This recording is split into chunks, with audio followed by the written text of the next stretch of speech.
그래서 하고 또 여기 오면 저기 목양실에서 제가 이제 또 다시 한번 쭉 점검을 합니다. 하고 마지막 점검을 하고 이제 우리 여기 설교를 단에 올라와서 설교를 하게 됩니다. 그런데 오늘 처음으로 이렇게 쭉쭉쭉 하다가 잘못 눌려서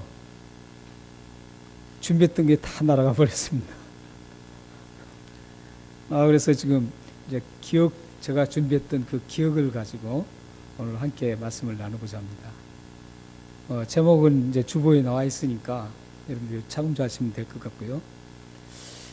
여러분들은 이제 새해가 시작됐는데, 새해가 시작되면 많은 분들이 새해 내가 어떻게 알차게 보람되게 보낼 것인가 하고 계획을 세웁니다. 물론 계획을 세우지 않고 그냥 1년을 쭉 가도 성공하는 분들도 계십니다. 뿐만 아니라 계획을 잘 세운 분도 성공할 수 있고 실패할 수 있습니다. 그러니까 계획이라는 것은 하나의 우리가 소망을 담고 우리 자신이 그렇게 바라는 목적을 담고 있는 것이 계획이죠. 그래서 우리는 많은 분들이 계획을 세웁니다. 아마 여러분들도 새해가 되어서 이제 계획을 세우셨을 겁니다. 어떤 계획을 세우느냐, 이런 것들은 이제 여러분들 각자 많이 어떤 계획을 세우셨겠죠. 그런데 이 계획을 세울 때 이 계획이 이루어지게 하는 굉장히 중요한 수단이 있습니다. 이 계획을 이루어지게 하는 그런 수단이 있는데 그 수단이 바로 습관화입니다. 아무리 좋은 계획을 세웠어도 습관이 안 돼 있으면 중간에 포기하게 됩니다. 그러면 그 계획은 이루어지지 않는 것이죠. 그래서 계획을 세웠으면 그 계획에 맞는 습관화를 드려야 된다는 것이죠. 그 계획에 이룰 수 있게 그 습관화를 드려야 된답니다. 근데 사람들이 습관화를 드리려면 약 66일 동안 해야 된다. 평균이 66일이랍니다. 66일 정도 지나야만 그게 습관화가 된답니다. 그러니까 단순히 며칠 해서 그 습관화가 되지 않는다는 것이죠. 그러니까 노말로 이제 이것은 이제 심리학자라든지 이런 분들이 데이트를 내놓은 겁니다. 그래서 보통 다 그렇지는 않지만 보통 사람들은 그가 66일 동안 그걸 꾸준히 습관화시키기 위해서 계속 노력하고 그걸 계속 습득을 해 나가야 된다는 것이죠. 그러면 그게 습관화가 된답니다. 그러니까 계획이 성공을 이루기 위해서는 그 계획에 대한 습관화가 66일 동안 잘 진행돼서 잘 정착이 돼야 된다는 것이죠. 그러면 이루어질 확률이 굉장히 높다고 합니다.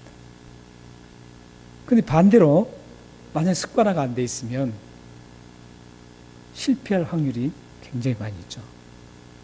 여러분들이 만약에 내가 뭘 하나 계획했다 그러면 그 계획에 맞춰서 그 계획을 이룰 수 있는 그 습관화를 계속 해 나가야 됩니다. 예를 든다면 그래요. 이제 다이어트를 계획했단 말이죠.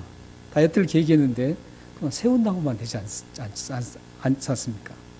그 다이어트를 계획했으면 구체적으로 습관화를 시켜야 되는데, 예를 들어서 매일 아침 1시간 정도 내가 운동을 해야 되겠다 하면 그 1시간을 계속 해야 되는데 그게 습관화가 되기까지 66일이 걸린다. 66일이 되면 자연스럽게 그게 이제 나가게 된다는 겁니다. 그거 하지 않고 며칠 하고 왜 이렇게 또 힘드냐 하면 안 된다는 것이죠. 이렇게 습관화를 통해서 잘 이루어지는 것이죠. 여러분들이 만약에 계획을 세우셨으면 그 계획에 맞는 습관화를 잘 이루어서 꼭 올 한 해는 여러분들이 계획했던 그 목표가 결과물이 주어지기를 소망합니다. 그런데 우리는 이제 여기서 아까 제가 말씀드린 대로 아무리 좋은 계획을 하고 습관화를 시켰다고 해도 되지 않을 수 있습니다. 그게 이루어지지 않을 수 있습니다. 또 계획을 하지 않고 습관화가 되지 않는데도 그 계획이, 그 목적이 달성될 수 있다는 겁니다. 그렇기 때문에 그러면 우리 크리스천으로서, 예수님을 주인으로 모신 우리 크리스천으로서 이 한 해를 계획했을 때 그런 습관화 시키는 것도 중요합니다. 그것도 물론 여러분들에게 굉장히 중요한 부분입니다. 그러나 더 중요한 것은 잠언 16장 3절 말씀에 있는 것처럼 우리 함께 읽어보겠습니다. 자, 시작. 너희 행사를 여호와께 맡기라. 그리하면 내가 긍행하는 것이 이루어지리라. 가장 중요한 것은 내가 비록 계획을 세우지 않고 습관화가 계획을 세웠는데 그 습관화가 되어 있지 않았어도 하나님께서 이루시면 된다는 것이죠. 하나님은 그걸 우리 습관과 관계없이 다 이룰 수 있는 분입니다. 우리가 계획을 세우지 않았을지라도 우리의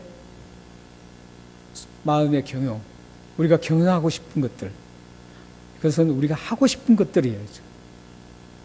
하고 싶은 것들이 하나님께 맡기면 하나님께서 이루어주신다는 겁니다.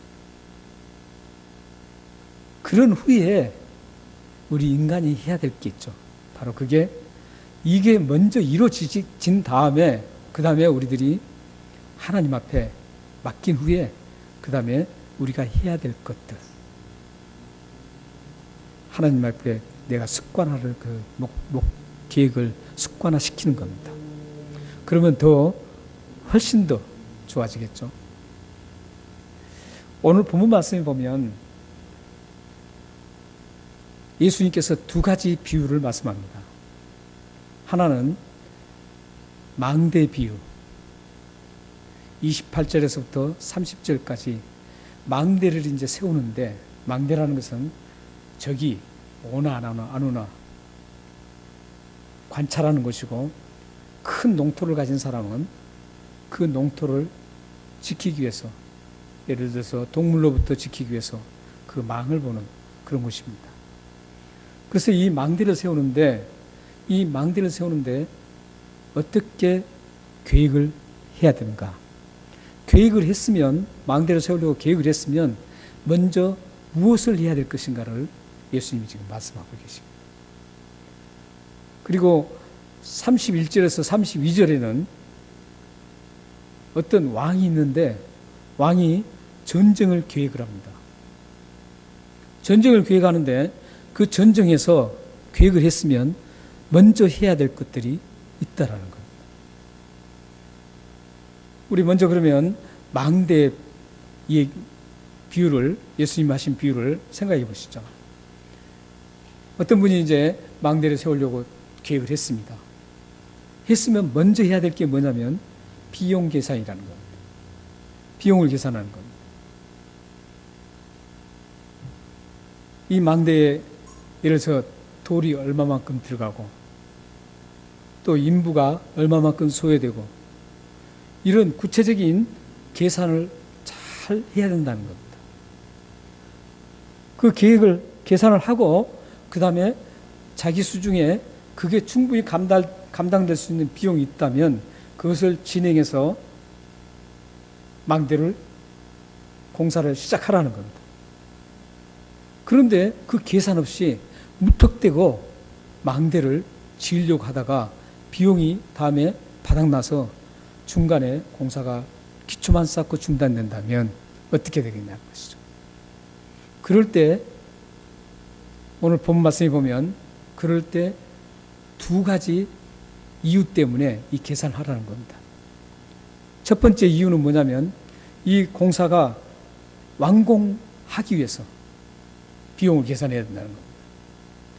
그리고 두 번째 이 비용을 계산한 이유는 뭐냐면 사람들이 그 공사를 지켜보던 사람들이 비웃지 않도록 하기 위해서 비웃지 않게 하기 위해서 비용을 먼저 계산하라는 겁니다.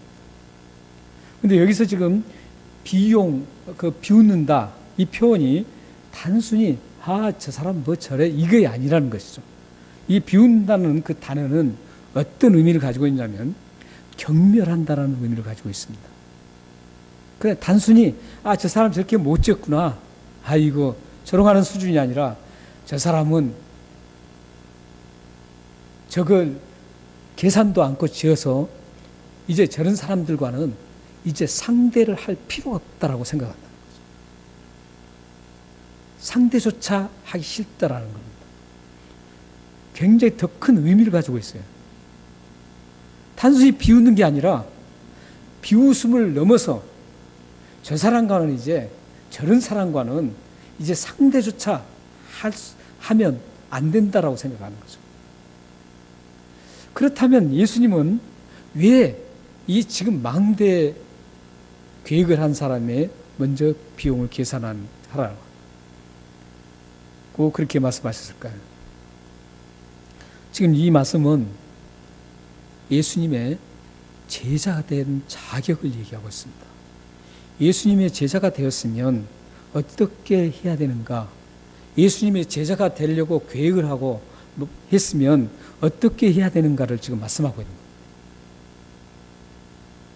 그래서 여기 지금 앞 27절과 33절에 거기 보면 딱 묶어놨죠.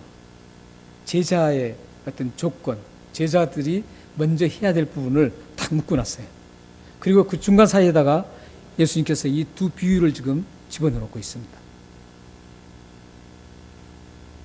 그러면 이 망대 비유는 예수님의 제자가 되려면 그 조건과 어떤 관계가 있느냐는 것이죠. 이 망대 비유에서는 예수님의 제자가 되려면 예수님을 정말 내가 따라도 될 것인가 먼저 계산하라는 거예요. 내가 정말 충분히 따라갈 수 있는 건가 계산을 하라는 겁니다. 그리고 따라갈 수 없다면 아예 포기하라는 거죠. 여러분들은 지금 예수님의 제자들이에요. 이미 지금 예수님의 제자들로 부름을 받았어요. 예수님께서 십자가에 죽으시고 나를 위해서 모든 죄를 용서하셨다는 그 사실을 믿고 하나님 앞에 나온 사람은 그 사람은 제자가 되는 겁니다. 그런 제자들은 이제 다시 뒤로 돌아갈 수 없다라는 게 오늘 메시지예요. 이 메시지는 그냥 포기하라 이런 메시지가 아니에요. 사실은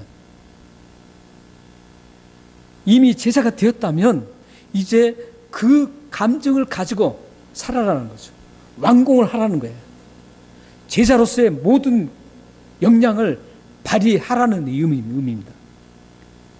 세상 사람들이 경멸하지 않도록 신경 써서 살아가야 된다 이런 뜻입니다. 만약에 여러분들이 제자로 지금 부름받고 지금 가고 계시는데 새해에 여러분들이 가신단 말이죠. 2020년에 걸어가셔요. 걸어가시는데 사람들이 저 사람이 예수 믿는 사람이냐, 저런 사람들하고는 상대하기도 싫다, 이런 말을 듣는다면 안 된다라는 겁니다. 예수님께서 지금 그 말씀이에요. 이게 어떤 분은 이걸 제자가 되기 전에 먼저 이걸 계산하고 가야 된다 이런 의미인데 이것은 그거 아닙니다. 헬라의 문법상으로도 그렇게 안 돼 있습니다. 완료형으로 돼 있어요. 그래서 여러분들은 지금 2021년도로 이제 출발했습니다. 예수님의 제자로서 출발을 하셨어요. 하셨으면 어떻게 해야 돼요? 그 제자로서의 본분을 다 해야 된다는 거예요. 여러분들이 어떤 목적을 여러분들이 새해에 설정을 했는지 모르겠어요. 저는. 여러분들이 가장 가장 중요한 목적은 여러분들이 제자로서 어떻게 하면 예수님의 제자로서 그 모든 것들을 완성할 것인가, 세상 사람들부터 비웃음을 당하지 않고 경멸함을 당하지 않고 어떻게 하면 이 아름다운 제자의 길을 모든 사람들의 존경을 받으며 걸어갈 것인가, 여기에 초점을 맞추고 여러분들이 계획이 2021년도 계획이 세워져 있어야 됩니다. 그 다음 비유를 한번 보시죠. 31절부터 32절 말씀, 그 다음 비유를 보시면 어떤 임금이 있었습니다. 아주 꼴사나운 이웃 나라, 자기보다 훨씬 더 큰 나라가 있어요. 오늘 보면은 배가 더 큰 나라예요. 이것은 도저히 적대할 수 없는 그런 나라라는 것이죠.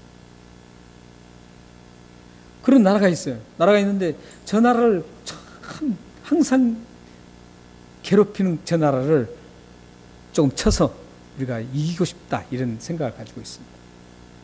그래서 이제 계획을 세웁니다. 근데 저기는 2만 명인데 우리는 1만 명밖에 안 되는 거예요. 그렇다면 그를 이기려면 숫자적으로 모든 것들이 약하기 때문에 작전으로 어떻게 작전을 해서 이길 수 있는가, 이걸 계획을 해야 된다는 것이죠. 적군은 엄청나게 많은 거예요. 이 말씀을 그러면 예수님은 왜 이 말씀을 제자도에 있어서 말씀하셨을까요? 예수님의 제자로 부름받은 우리들에게는 수많은 엄청난 적군들이 우리를 에워싸고 있습니다. 우리가 새해 2021년도로 걸어갈 때 그냥 순수하게 걸어갈 수가 없습니다. 왜냐하면 우리를 에워싸고 있는, 우리를 방해하려고 하는 그런 수없는 엄청난 세력들이 우리들을 자꾸 제자의 길로 걸어가지 못하도록 방해하고 끄집어 내리려고 하는 그런 상황이 우리에게는 항상 펼쳐져 있습니다. 여러분들이 걸어가는 길에 2021년도도 바로 그런 험난한 제자기로 걸어가는 그 길이 험난한 길입니다. 그럴 때 여러분들은 어떻게 해야 되겠어요? 구체적인 계획을 짜야 됩니다. 이 악한 세력들을, 우리의 적들을 어떻게 이길 것인지 계획을 짜야 됩니다. 여러분들의 계획 속에 이런 계획이 있어야 돼요. 2021년도에 여러분들이 어떤 계획을 세웠는지 모르겠지만 여러분들의 계획에는 가장 중요한, 나를 하나님과 동거하려고 하는 그 발걸음을 제거시키려고 하는 그 악한 세력들, 적군들을 어떻게 물리치고 그 길을 늠름하게 하나님과 동행하며 하나님의 기쁨이 되는 삶을 살 것인가, 이런 계획을 세워야 됩니다. 그런 계획 속에 어떤 계획이 있겠어요? 기도라든지 말씀 묵상이라든지 이런 수많은 계획들이 있겠죠. 여러분들이 지금 어떤 계획을 세웠는지 한번 점검해 볼 필요가 있습니다. 오늘 이 말씀은 우리들이 2021년도에 걸어갈 때 우리가 어떻게 2021년도를 아름답게 알차게 보람있게 걸어갈 것인가 하는 중요한 메시지입니다. 만약 여러분들이 여러분들이 지금까지 세웠던 그 계획이 나를 위한 계획만이 짜였다면 여러분들은 오늘 당장 가셔서 그 계획을 수정해야 됩니다. 왜냐하면 여러분들은 예수 그리스도의 제자이기 때문입니다. 여러분들이 구원을 받지 않았다면 이런 계획 수정할 필요 없습니다. 여러분들이 잘 먹고 잘 사는 그 계획으로 계속 밀고 나가시면 됩니다. 하지만 여러분들은 예수님의 그 엄청난 구원의 은혜를 입었어요. 여러분들 죄를 위해서 십자가에서 처참하게 예수님은 부르짖으시면서 십자가에 죽으셨어요.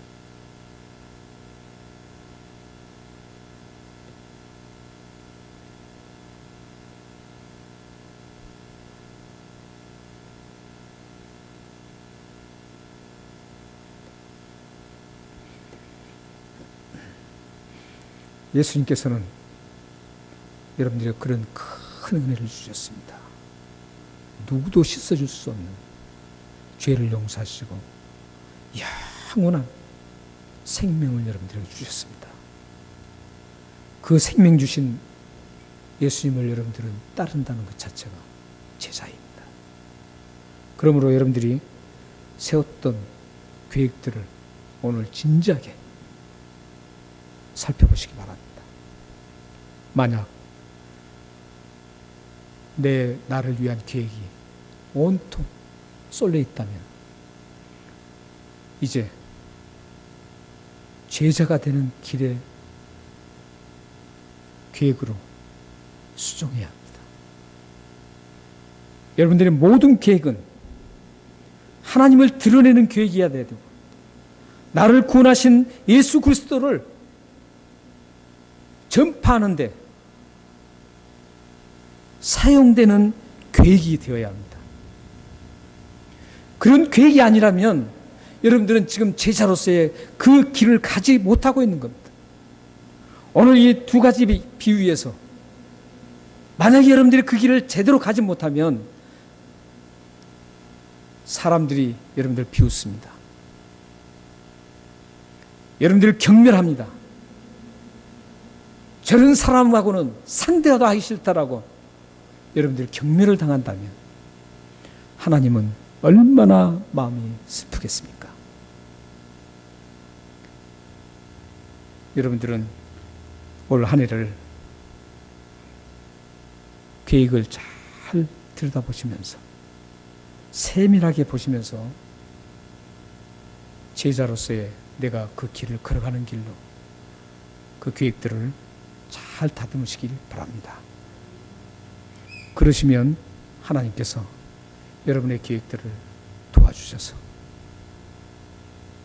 여러분이 2021년도에 끝날 마지막 결과가 하나님 앞에 감사하며 위대하신 하나님이 나를 인도하셨군요. 이렇게 고백하실 것입니다. 마지막으로 우리 시편 37편 4절을 읽고 잠시 묵상하고 마치겠습니다. 함께 읽겠습니다. 시작.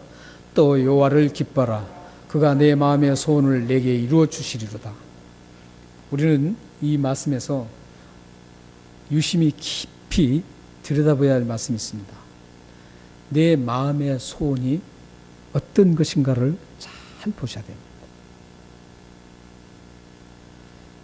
소원, 내 마음의 소원이라는 것은 계획도 다 들어가 있는 거죠. 여러분들의 계획과 여러분들의 소망과 소원이 어떤 것인가를 여기 이 말씀은 정확하게 짚으셔야 돼요. 어떤 분들은 무조건 나의 마음의 소원 다 하나님께서 저기 이루어 주신다 이렇게 하는데 이 말씀은 그런 말씀이 아니에요. 이 말씀은 그 앞에 부분을 잘 연결해서 보셔야 됩니다. 보면 여호와를 기뻐하라 이 말씀이 핵심입니다. 여호와를 기뻐하지 않는 것, 여호와를 기쁘게 해드리지 않는 것, 이런 마음의 소원은 저 말씀과 관계가 없습니다. 여러분의 계획이 2021년도 여러분들 계획이 여러분의 마음의 소원이 여호와를 기쁘게 하는 그런 마음의 소원이며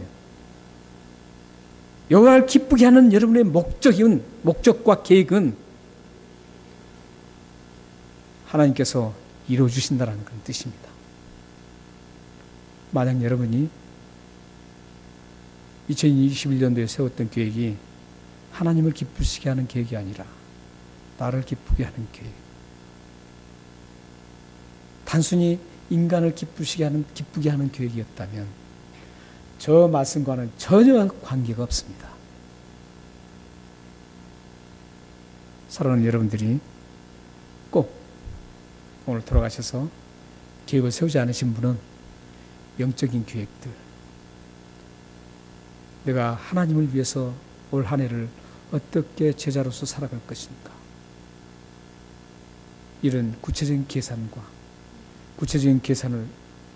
계획을 세우셔서 하나님의 기뻐하시는 그런 계획으로 수정하셔서 올 한 해 하나님께서 여러분들을 확실하게 그 능력의 하나님께서 붙잡고 여러분들의 그 계획을 성취해서 여러분의 삶이 윤택하고 하나님을 높이 드러내는데 쓰임받는 복된 삶이 되기를 주님으로 축원합니다.